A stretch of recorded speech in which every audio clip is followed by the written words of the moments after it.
La verdad prohibida tras el niño que escaló hacia las habichuelas mágicas. Todos conocemos la historia de Jack, o la historia de las habichuelas mágicas o los frijoles mágicos, pero la versión que te contaron está incompleta.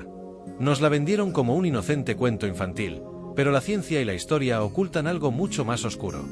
Estudios filológicos de las universidades de Durham y Lisboa descubrieron que este relato no nació en el siglo XIX, sino hace más de 5000 años, en la prehistoria.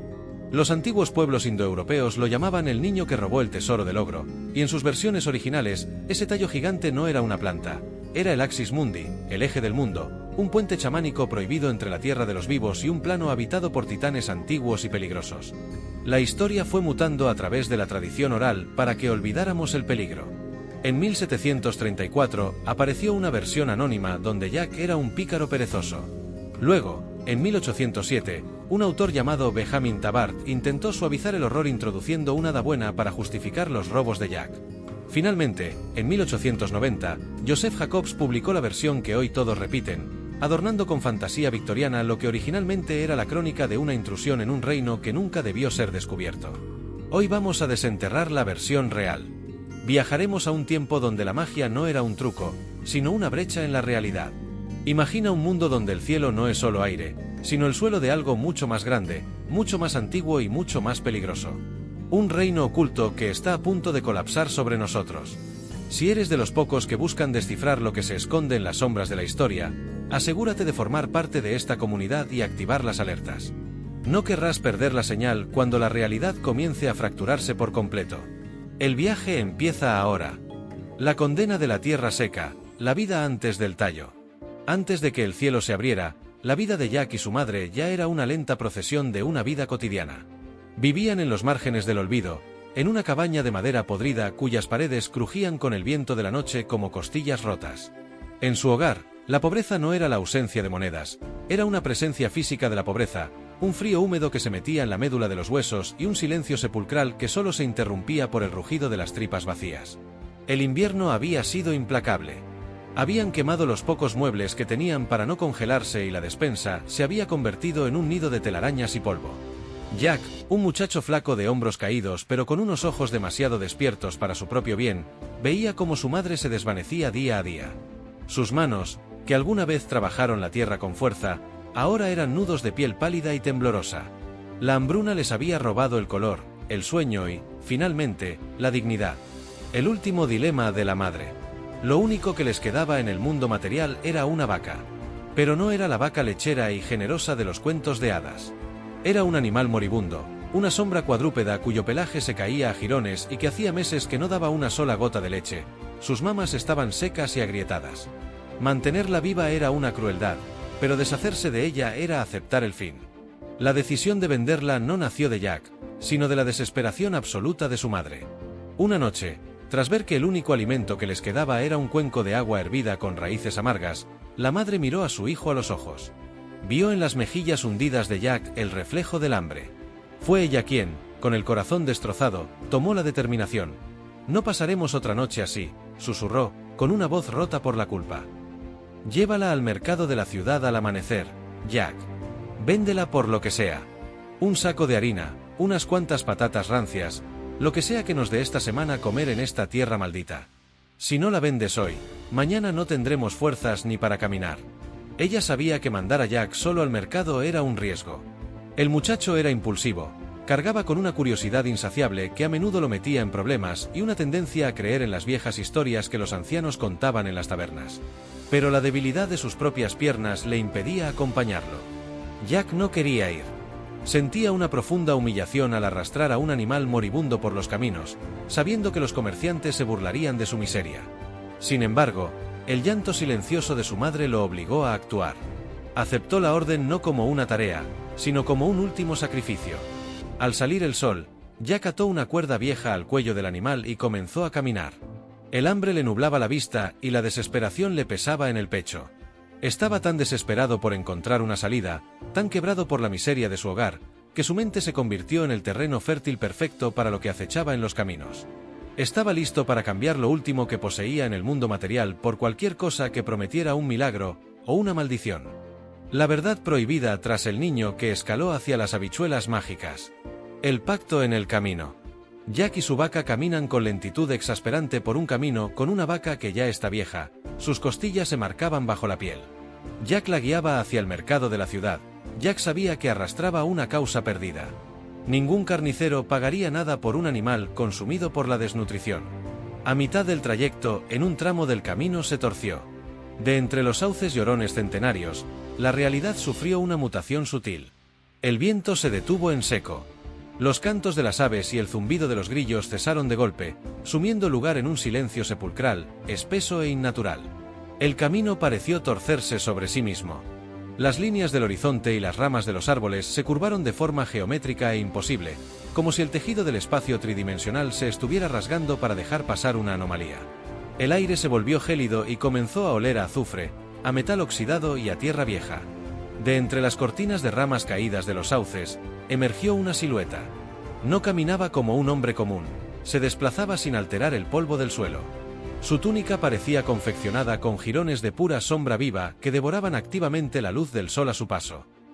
De ella emergió un hombre cuya túnica parecía tejida con hilos de la provía sombra que le rodeaba, su rostro no se veía por su túnica. No ofreció monedas. Abrió su mano y mostró 5 alubias de un negro tan profundo que absorbían la luz del sol. Este hombre dijo: «Estas no crecen solo en el suelo», susurró el extraño, «crecen hacia la verdad del cielo». Jack, impulsado por una curiosidad que rozaba la imprudencia, aceptó el trato. No sabía que estaba entregando lo último que poseía en el mundo material a cambio de unas alubias negras. Sintió una descarga estática que le congeló la sangre al coger estas alubias negras en su mano. Cuando parpadeó, el animal ya no estaba a su lado, y el hombre de la sombra se había disolvió en la niebla. Jack se quedó solo, con el puño cerrado con las alubias negras. Había entregado su última propiedad que le quedaba en el mundo material a cambio de un puñado de alubias negras dimensionales. La raíz del caos. Al llegar a casa, el silencio de su madre fue más aterrador que cualquier grito. Ella conocía las leyendas. Sabía que esas semillas de alubias negras son parásitos de otra dimensión. La madre arrojó por la ventana estas alubias negras, no las desechó, las sembró en la herida abierta del destino. Esa noche, la tierra gimió. Jack despertó no por el canto de un gallo, sino por el sonido de la tierra con un estruendo en su campo que se estremece como los músculos de un titán.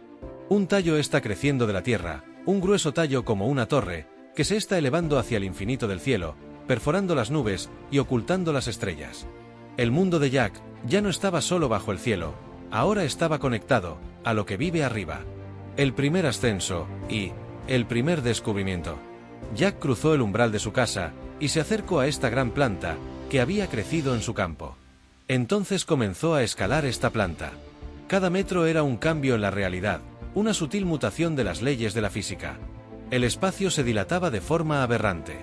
Desde ese lugar el mundo se empequeñecía. A los 1000 metros, el aire se volvió tan pesado que cada aliento sabía a metal. A los 3 kilómetros, el silencio se volvió absoluto. Los pájaros dejaron de volar a su lado despavoridos y aterrados por lo que emanaba la planta. Jack siguió escalando por la planta. Jack observa las hojas que son tan grandes como plataformas de esmeralda sólida, tan grandes que una casa podría descansar sobre ellas. Ya no había viento, solo un zumbido eléctrico que emanaba del tallo. Cuando finalmente atravesó la capa de nubes, sus ojos no vieron el vacío del espacio, sino un océano de vapor blanco y sólido sobre el cual descansaba un continente que la gravedad parecía haber olvidado. El castillo de las sombras silenciosas. El Axis Mundi había cumplido su propósito. Jack estaba en el plano prohibido de los dioses antiguos. Jack empezó a caminar ese mar de vapor sobre las nubes, era como caminar sobre lana que nunca se hunde. A lo lejos en el horizonte se alzaba la silueta del castillo. No era una fortaleza medieval, era una estructura arquitectónica de un mármol translúcido que parecía crecer orgánicamente del suelo nuboso como la osamenta expuesta de un ser celestial. Las puertas eran arcos de triunfo que obligaban a Jack a sentirse como una hormiga en el salón de un rey. Allí, el tiempo se movía distinto. Jack entró sigilosamente, sintiendo como el tejido del tiempo se volvía denso, lento y pesado. Se escondió detrás de una columna que era más ancha que su propia casa. Entonces, lo escuchó, la respiración del gigante. No era un gruñido salvaje. Era el sonido de un fuelle cósmico, rítmico, pesado, que hacía que la vajilla de oro sobre la mesa vibrara con una nota pura. Los tesoros prohibidos. Jack vio la gallina.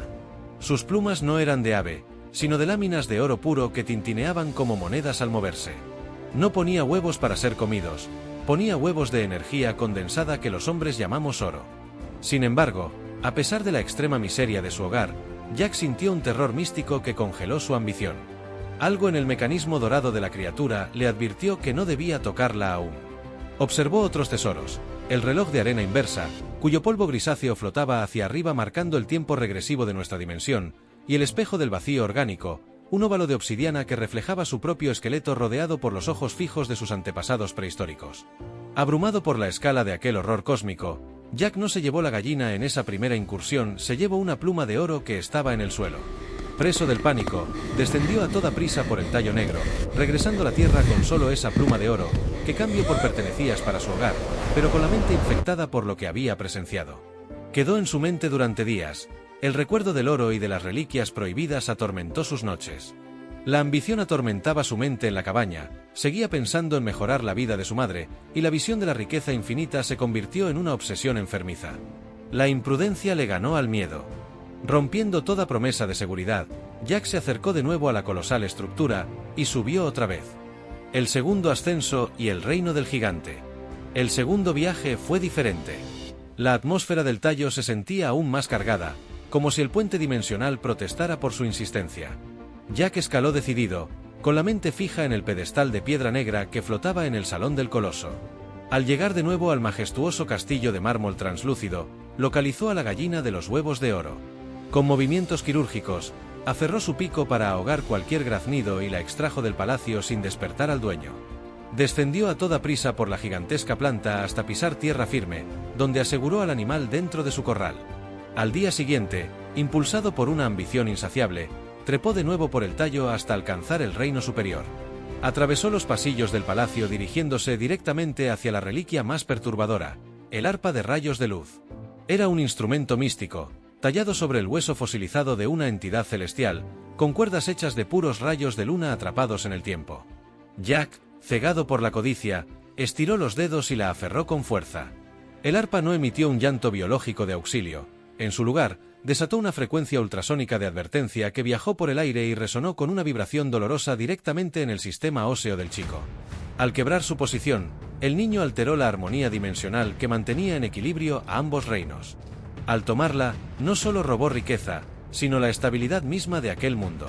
En ese milisegundo, la colosal silueta del fondo se movió. El gigante abrió un ojo, un iris bituminoso y perfecto del tamaño exacto de un lago volcánico profundo. Al cruzar miradas, por primera vez, Jack comprendió que la diferencia entre la supervivencia y la fatalidad pendía de un solo hilo, y que acababa de despertar a un dios. El descenso y el corte con este reino. La persecución fue un terremoto constante por este reino. El gigante no corría, caminaba, y cada paso abría grietas en el mar de nubes. Luego Jack ya no miraba atrás. Jack llegó a la planta con el arpa y bajó por la planta, la adrenalina quemando sus venas. Al llegar al suelo corrió hacia su cobertizo. Tomó el hacha de su padre, un objeto pequeño frente a la inmensidad de la planta, pero suficiente para cortar el vínculo. Con cada golpe, el tallo derramaba una savia luminosa. El colapso fue majestuoso. La torre vegetal cayó desmoronándose sobre el valle, y por un segundo, la silueta del gigante se vio recortada contra el sol antes de retroceder hacia las nubes, perdiendo su puente hacia nuestro mundo para siempre. Jack se hizo rico, sí. Pero desde ese día, nunca volvió a mirar al suelo. Sus ojos siempre buscaban las nubes, esperando ver una mano descendiendo o escuchar el eco de un arpa que ya no quería cantar. El oro brilla en su mesa, pero el precio fue el asombro prohibido. Si alguna vez encuentras semillas que prometen el cielo, recuerda que a veces es mejor vivir con hambre en la tierra que con miedo en las alturas. Comenta la palabra alcanzar si habrías escalado ese tallo. Suscríbete a este canal, donde la realidad es solo la primera capa de la historia. Reflexión final. ¿Qué harías si el hambre de tu familia te obligara a vender lo único que te queda por un puñado de habichuelas negras que prometen el cielo? Hoy donde la magia no era un truco, sino una brecha en la realidad. Imagina un mundo donde el cielo no es solo aire, sino el suelo de algo mucho más grande, mucho más antiguo y mucho más peligroso. Esta no es una historia de héroes, es la crónica de una intrusión en un reino que nunca debió ser descubierto.